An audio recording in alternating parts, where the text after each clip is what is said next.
حضرت ابو نور علیہ رحمہ نے لکھا ہے، فرماتے ہیں محمود غزنوی کا دور تھا تو ایک آدمی محمود غزنوی کے پاس نا اپنا کیس لے کے آیا، مدعی بن کے آیا۔ اس نے کہا بادشاہ میرا کیس بڑا نرالا ہے۔ بادشاہ سلامت نے کہا وہ کس طرح؟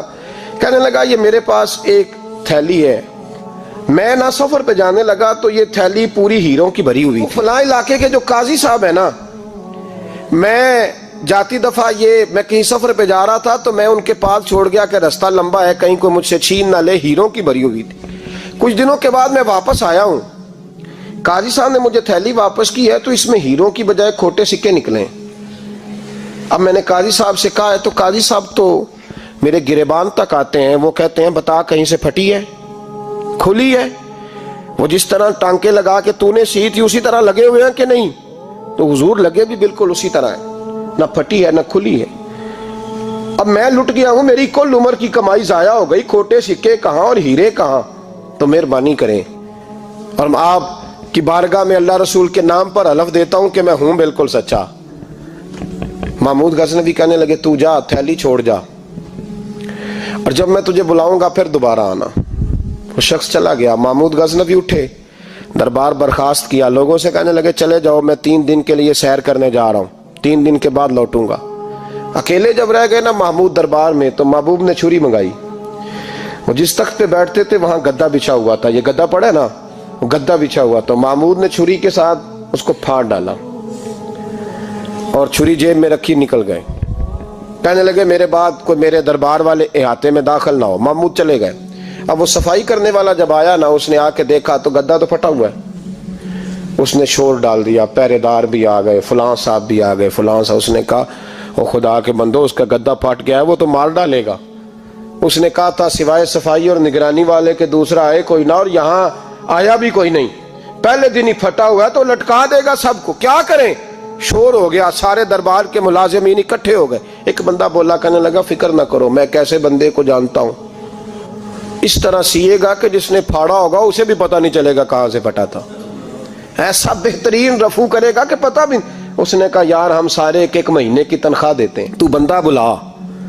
وہ بلا لیا اس کو، اس کا نام محمد رفو گر تھا۔ وہ آیا، اس کو گدا دکھایا، اس کا یار اس طرح سینہ پتہ نہ چلے۔ اس نے کہا فکر ہی نہ کرو، میں بڑا کاریگر ہوں۔ بڑے بڑے کاریگر لوگ نہیں ہمارے ملک میں پائے جاتے، کوئی نشان چھوڑتے ہیں پیچھے؟ بڑے کاریگر کا پیسے ہونے چاہیے، بڑے بڑے کاریگر بندے۔ آپ یقین کریں ایسا ایسا فلسفہ، یہ عمرہ عبادت ہے نا، سرکار دو عالم صلی اللہ علیہ وسلم کی بارگاہ کی حاضری بڑی نعمت ہے نا۔ تو سعودی گورنمنٹ نے پابندی لگا دی، خیر ان کی بھی زیادتی ہے، اس طرح کی پابندیاں شریعت اسلامیہ میں جائز نہیں۔ اللہ کے گھر مسلمان جب چاہے جا سکتا ہے، لیکن وہ کہتے ہیں جی 2000 ریال دے جس نے 2 سال بعد بھی آنا ہے۔ انہوں نے پابندی لگائی تو ہمارے ایجنٹوں نے بھی کئی خاص ٹریننگ حاصل کی ہوئی ہے، پتہ نہیں کہاں سے سیکھ کے آئے، انہوں نے بھی رستہ نکال لیا۔ ایک صاحب سے میں نے کہا کہ جناب وہ 2000 ریال لگ گیا تو کیا کرنا ہے؟ کہنے کوئی مسئلہ نہیں، پاسپورٹ نواں بنوا لو، گنجائش ہے، یعنی ہر شے کا حل ہے۔ تو میں نے کہا یار اب عمرہ کرنے جاتے وقت بھی بندہ دھوکہ دے کے جائے، اللہ کے گھر جاتے وقت بھی اس طرح کی حرکت کرے، کیا حال ہو گیا؟ ہر چیز کا لوگوں نے حل نکال لیا، ہر چیز کا لوگوں نے سٹائل بنا لی۔ ایسا نہ کریں، یہ درست نہیں۔ احمد رفو گر کہنے لگا اس طرح سیوں گا کہ پھاڑنے والے کو بھی پتہ نہیں۔ ان کا پیسے لے یار تو سی دے۔ اس نے سی دی، اگلے شام ہی لا کے بچھا دیا گدا۔ تیسرے دن بادشاہ سلامت آئے، آ کے پہلی نظر گدے پہ ڈالی۔ اس نے بلایا سب ملازمین کو، کہا کس نے سیا ہے؟ کہا جناب کیا ہوا؟ کہا یہ پھٹا ہوا تھا۔ کس نے؟ کہا نہیں پھٹا ہی نہیں۔ وہ کہنے لگے بنو بات، میں خود پھاڑ کے گیا تھا، تو بتاؤ صحیح سیا کس نے ہے؟ کہا جناب آپ پھاڑ کے گئے تھے تو بتایا کیوں نہیں؟ فرمانے لگے اسی لیے تو بتایا نہیں تھا کہ تم خود تحقیق کر لو، بلاؤ بتاؤ سیا کس نے۔ تو بلا لیا، احمد رفو گر آ گیا۔